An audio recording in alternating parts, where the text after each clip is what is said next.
Question number 9 में हमको ये डायग्राम दे रखा है और इसमें तुम्हें दिखाई दे रहा होगा ये दो लाइनें हैं जो एक दूसरे को जो है इस पॉइंट पे इंटरसेक्ट कर रही हैं।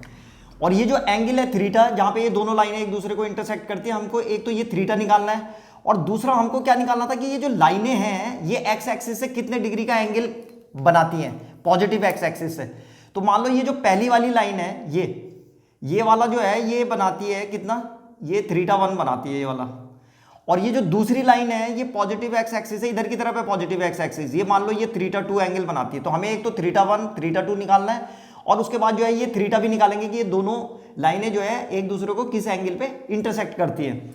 तो सबसे पहले θ1 निकालने के लिए ये देखो ये गिवन इक्वेशन है हमारे पास, यहाँ पे लिखेंगे हम y इज इक्वल टू, कितना दे रखा था इसने, y इज इक्वल टू है √3x - 1।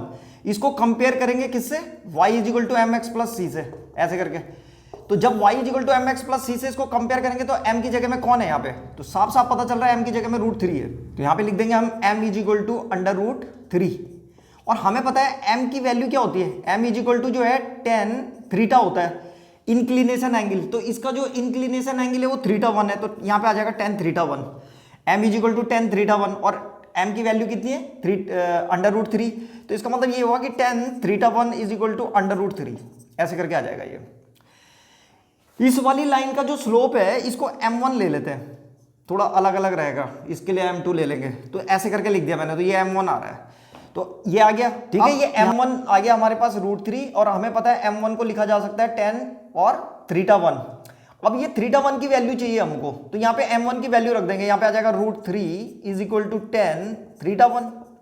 अब √3 किसकी वैल्यू होती है tan में, तो ये होती है tan 60 की, तो यहाँ पे लिख देंगे tan 60 is equal to tan θ1। तो साफ साफ पता चल रहा है इसका मतलब θ1 कितना है 60, तो θ1 इज इक्वल टू 60 डिग्री। तो जो ये पहली वाली लाइन है इसका एंगल आ गया θ1, कितना आ गया, ये 60 डिग्री है, ये 60 डिग्री का एंगल आ गया, निकाल दिया हमने। अब इसी तरह से जो है θ2 निकालेंगे, जैसे हमने इसको किया वैसे ही करना है इसको। तो यहाँ पे अब हम लिखेंगे दूसरा इक्वेशन है हमारे पास y is equal to x plus 1। तो साफ साफ पता चल रहा है अगर इसको mx प्लस c से कंपेयर करेंगे तो m की जगह में कितना आ रहा है 1। तो यहाँ पे अभी इसको m2 से दिखा रहा हूं मैं, m2 इज इक्वल टू हो जाएगा कितना 1। तो m2 इज इक्वल टू है tan θ2, m2 is equal to tan θ2 है और θ2 ये है, ये दूसरी वाली लाइन का इंक्लिनेशन एंगल है ये। अब m2 की जगह में वैल्यू रख देंगे, m2 कितना है 1 इज इक्वल टू tan θ2। और हमें पता है ये किसकी वैल्यू होती है 145 की, तो यहाँ पे लिखेंगे tan 45 की वैल्यू होती है ना 1, तो tan 45 is equal to tan θ2। तो साफ साफ पता चल रहा है θ2 आ गया हमारे पास, θ2 कितना आ गया, θ2 इज इक्वल टू 45 डिग्री। तो ये भी आ गया अब हमारे पास, ये आ गया हमारे पास 45 डिग्री, तो θ हो गया 45 डिग्री। अब देखो ये वाला एंगल निकालना था हमको, कौन सा, ये। तो तुम्हें याद होगा ये जो ट्रायंगल दिखाई दे रहा होगा तुम्हें, यहाँ पे ये ट्रायंगल दिखाई दे रहा है, इसको कुछ नाम दे देते हैं ट्रायंगल को। सपोज करो ये ट्रायंगल है ABC, A यहाँ पे B और यहाँ पे C। तो ये जो C है ये एक्सटीरियर एंगल है, इसका क्या है एक्सटीरियर एंगल। तो हमें पता है exterior angle is equal to क्या होता है, sum of two opposite interior angle. तो ये हो जाएगा θ प्लस θ2, ऐसे तो होना इसमें। तो θ1 की जगह में कितना है 60 इज इक्वल टू θ निकालना था और प्लस θ2 की जगह में कितना आ रखा है 45, तो यहाँ पे लिख देंगे 45।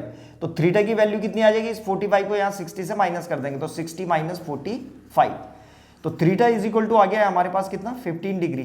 तो इसका मतलब ये जो एंगल था इन दोनों के बीच का ये, तो ये आ जाएगा 15 डिग्री, ये तो इसका मतलब ये हुआ कि वो जो दोनों लाइनें हैं वो इंटरसेक्ट करती हैं कितने डिग्री पे, 15 डिग्री पे। तो सिंपल है, इसमें दो चीजें पूछ रखी थी कि पहली लाइन और दूसरी लाइन जो है पॉजिटिव एक्स एक्सिस से कितने कितने डिग्री का एंगल बनाते हैं, तो वो 60 डिग्री और 45 डिग्री है, और लाइनें एक दूसरे को जो है 15 डिग्री पे इंटरसेक्ट करती है। तो ये था क्वेश्चन नंबर 9।